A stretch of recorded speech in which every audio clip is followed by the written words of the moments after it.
religions. They're all over the world. Some with similar views and teachings, others with different. The distribution of these religions is interesting though, and how they got to where they are. Many people believe the highest concentration of Christians are in North America, and the highest concentration of Muslims are in the Middle East. Well, both of these are wrong. Now, this is mostly because of the media and how they portray us. Like, the U.S. is known for having the Bible Belt, where they, beat their Bibles, down in Alabama and Mississippi. And, well, mainly in the U.S., we portray Muslims in a bad way, and mostly from the Middle East. Now, both of these are actually wrong, because the highest concentration of Christians is in Europe if we include Russia, but a close second is actually South America. And with Muslims, the majority of them actually live in Southeast Asia. Now, what determines where they're at?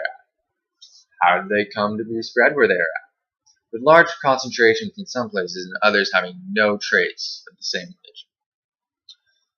The most popular religion in the world in the United States is Christianity in its different forms, and a close second for the world is Islam. But Islam is actually considered the fastest growing religion in the world.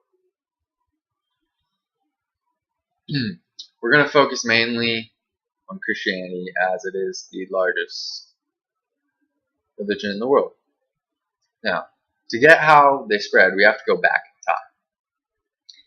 Now, obviously, Christianity started with Jesus Christ and the apostles in the beginning. But other major events really, matter more in this scenario. The first one I want to start off with is the Romans persecuting the Christians and forcing them into the catacombs.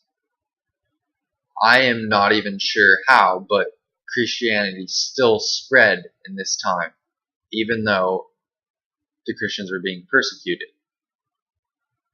The next point I want to get to are the Crusades, which started around 1000 AD and went till around 1300 AD.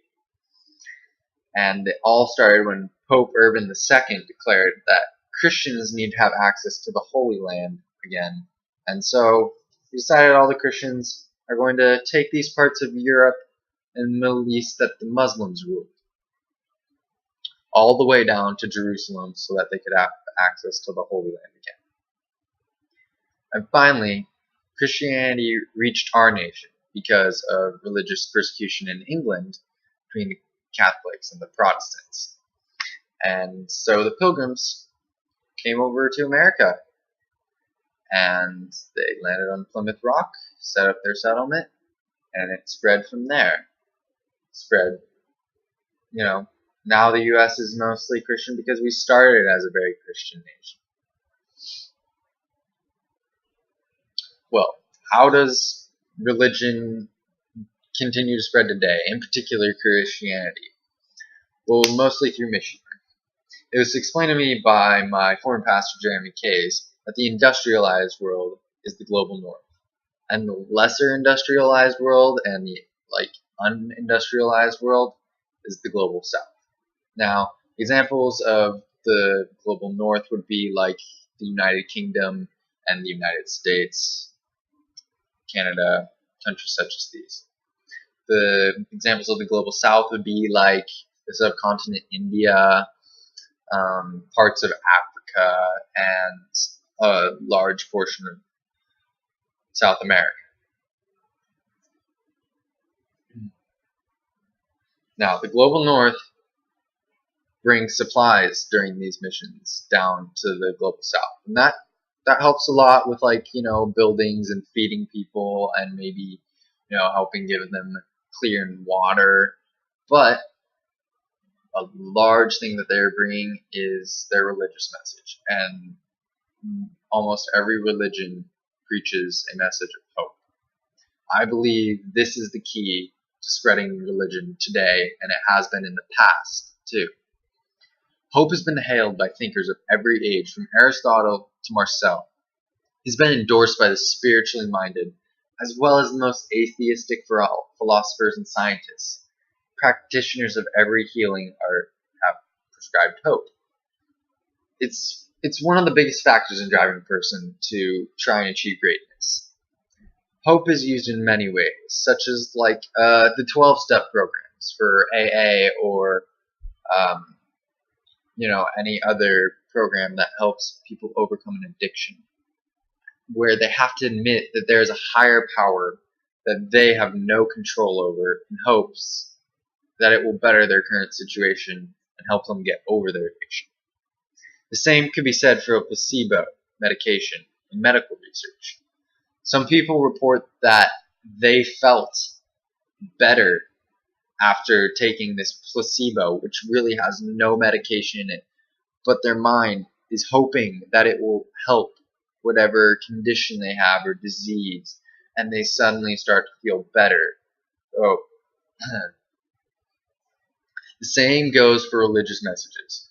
These people with nothing have been given an opportunity to better their lives by simply believing in a god or deity and giving up their life to them.